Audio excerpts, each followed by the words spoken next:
So we would like to ask you to draw what would be the pizza event on our island. This may be also interesting for the listeners or viewers. I have all my passwords, all my seeds in metal desk notebooks. And I don't use any password software, nowhere. I use this, So there's a pen and pencil and paper, and it's not stored anywhere in computer. And this is just my way of doing it. And this way I still have my old Bitcoin wallet and everything. Yeah. And I know a lot of stories of people who either had it like a screenshot and someone taken it from them or forgot where they have it and so on. And this is maybe great, but when you have new iPad and want to log into Google account for the first time, I must go now to take the notebook and log in there to be able to draw. So please wait for me. This is really a little bit old school and maybe funny, but that's just how I am. And the problem is that I am paranoid about someone being with me in my place, so they will steal the notebook, So I'm actually forever alone, probably, thanks to my metal desk notebook. Yeah, so my father is teaching on FAMU, Film University in Czech Republic, and he is actually teaching special effects. And he was started with special effects when they have been doing them um, not digitally, analog special effects. And he always said that it's thanks to me, because I was always like wanting computer and internet and so on, and learned him this, that he was able to follow the progress and learning about new possibilities through the years. And so he's teaching this, and I was actually helping him with the classes already like 10 years ago with English classes for foreign students, because he's not that good in English. So that was always my topic, but I was never like focused to be a 3D artist.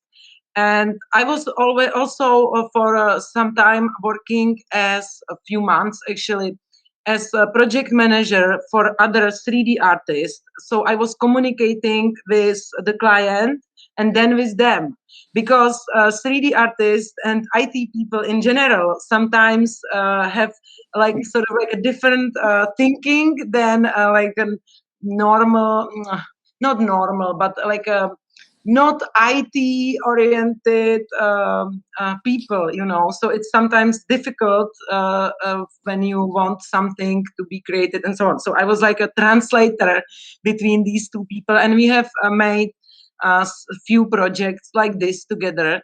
And later, because I have already seen people doing it, or I know the basic pipeline for a lot of stuffs and like this, so it was like sort of like a next step in the pandemic for me. Yeah, I would be interested in it even if there wouldn't be NFTs happening. You have a very interesting story of life. It's very intense. Thank you. My drawing collection is inspired by real people and real situation. There is no fantasy. It has always been a moment that I have met someone real, and some of them are musicians. And as unlockable content is their music, either like a SoundCloud set or like this. So I will choose these musicians for promotion. Yeah.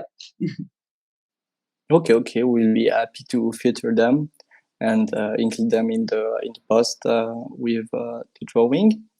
And actually, these some of my friends were really surprised when I was saying, "Hey, I'm gonna mint you as NFT, and I will put there also link to your set."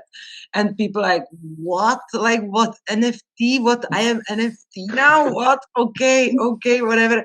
And honestly, some of my friends are not that excited because I'm already over 35, and a lot of people this age already has like families and so on, and they don't have time and they don't feel like it's important. And they're like, okay, Christina, do whatever, put their own name and do it, whatever. It may be a little promotion for my sets, but whatever, like not that excited as me, but I think people don't understand it properly. Yeah, so they will come, and then they will be, oh, Christina, you were about these NFTs before. Well, what? I see it. I see. When I came to the NFT sphere for the first time, I was trying to sell the artworks of my grandmother, who is like an artist who have a really specific style around cats, because she always lived with cats in all her life. And she just, like, at the age of 76, started to sell her art that she made like all along her life. And for her, it had no value, but she just discovered that galleries were interested, and she just discovered like the art market. And I told her, yeah, maybe I can try to mint some pieces, and make them an NFT. So imagine explaining at 80 years old grandmother how the blockchain work and everything. So yeah, this is a little not possible for me to imagine, because my mother is 70, almost 70. She's 68, and she is a painter, and she is selling painter. She is in galleries, and that's the only thing how she was ever making money with art. And she is very smart, and I have given her a book about Bitcoin years ago already. So she actually maybe understand it even better than me, because I never read the whole book that I gave her. And she actually understands it totally. She sees future in it as well. So we're gonna be doing, of course, it's still a little different, as she's into technologies and art, and someone who is not and hasn't been a whole life may have more difficult to understand. But I think for people from art, it makes sense, and they believe that is gonna be valuable, and meaningful next step, maybe, So yeah, we're gonna be doing her collection as well. It's a collection of based on Slavic legends, because Czechoslovakia, Czech Republic, and so on. And she was actually doing this is a statue that has smaller pictures around the statue. So this will be as collection. I still have a little bit think about how exactly we will be releasing them and so on, but there will be possibility to collect one with the same color from one of the sites.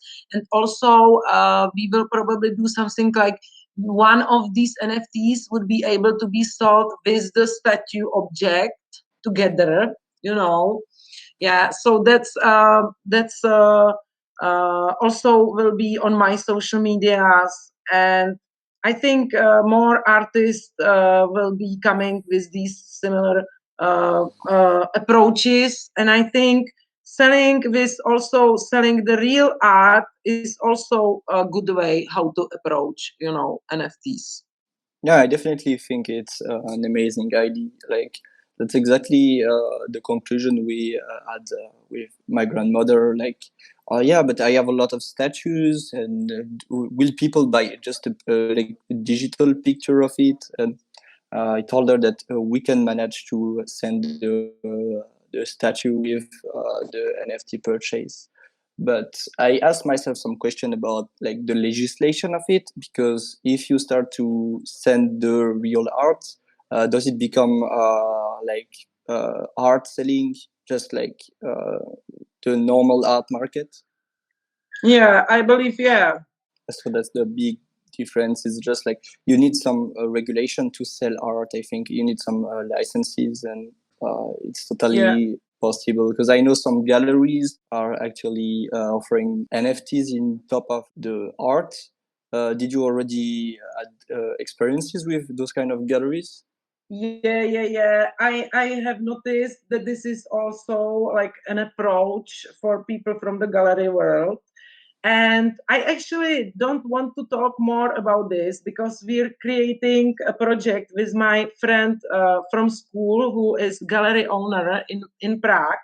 So that's we have been saying that I should not promote it more yet, but I think this is also, of course, I think good approach, and more people will be doing it all around the world. So that's not such a huge secret, but I want to say more. Yeah. So I see the island is really taking shape. Yeah. You can see that you added some little clouds and a beautiful pizza. Do you know which kind of pizza is this? And tomatoes and salami. Salami pizza. Yeah, and do you know if the pizza will have names? Yeah, I think they are, but I'm not aware of many names besides my tvaruzek, which is very smelly Czech cheese that will be some variation of pizzas. And I have put there as a basement, so under the tomato sauce, and also as small tvaruzek cheeses as toppings. And actually, in reality, this tvaruzek is very smelly. It's extremely smelly Czech cheese that is actually yellow. So it's so smelly that it is not. It's yellow cheese, totally yellow. And me, when I was a kid, I was afraid of this cheese because it has so horrible smell. So when big people or older people were eating it in my family, I was afraid of it because it was so smelly. And I love cheeses, but I don't like this cheese till now because it's really so intense. It's extreme cheese. France has also cheese is really smelly, and people who are not used to it are scared as well. So it's really normal to be afraid of cheese, I guess. Yes, but French cheese. J'adore la France. J'adore le fromage. It's very different. French cheese are delicious next to this horrible, scary Czech cheese. Oh, I think we have one that is really the worst of them all. It's like served with maggots inside it, and it's normal to have the little maggots like all around the cheese. This is a nightmare fueled cheese, you know. Yes. I believe some of them would be, but I still, I like France. I was visiting many times, and I have the feeling like there everything is delicious. Even like these things you think are not delicious, they're like thousand times more delicious than in our country or Poland or like this. So even you really don't compare this ugly cheese. No, he's not ugly, but it's extremely intense. But I have noticed in the city where it's from, they have made a restaurant where they have been doing even ice cream from this cheese somehow. So it's yes, it's a specialty, but I still prefer French cheese. I like tête de moine. The Oh one. yeah. Yeah. Yes. So I will try to check for some images. Sferu check. Maybe you have the spelling. I will display it on the podcast so people can check if they want. Yeah. So how do you spell it? Tvaruzek, Tvaruzek.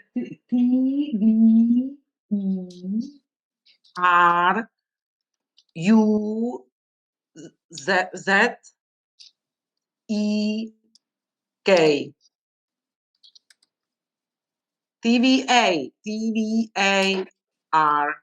Yeah. You know, I will write it on my drawing because Oh it's yeah, Czech twaružek pizza. definitely. Yeah.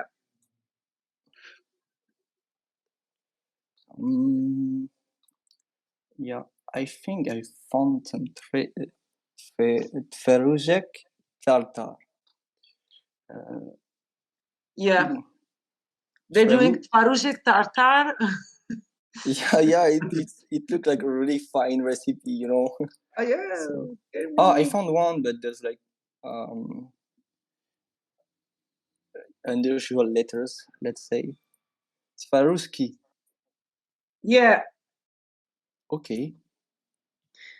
And they make them in 2 cities. They make them in Sedlčany and also in Olomouc in Czech Republic. So we can find 2 types of them, but they're both. I think Olomouc are more smelly, are even more smelly. Yeah. I tried once the goulash in Czech Republic, and you're hard with your food because it was fine. It was really fine. But goulash is Hungarian. Okay, but you have a lot in Czech Republic as well. Yeah, but yeah, it's Hungarian food. Okay, I don't know if it's good. it's Yeah, perfect. Just you know, finished. honestly, it's amazing.